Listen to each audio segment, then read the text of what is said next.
My left knee was bone on bone, and I was limping all the time.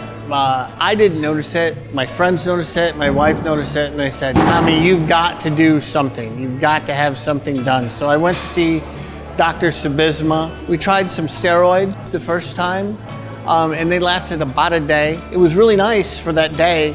And then we tried some other injections that lasted maybe 3 weeks or so.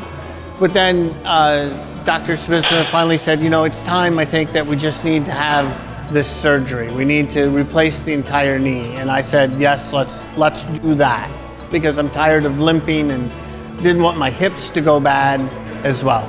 Dr. Sabisma, first of all, is one of the nicest doctors I've ever met in my life.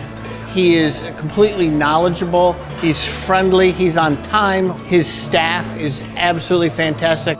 The recovery process after surgery was, I had some at-home nurses come in and show me a lot of exercises, mostly rubber bands, because at that time you really can't do anything. And that was 3 times a week for a couple of weeks. If you listen to them and you do those exercises every day, like they said, there comes that one day where you're like, oh my God, I can move my leg again.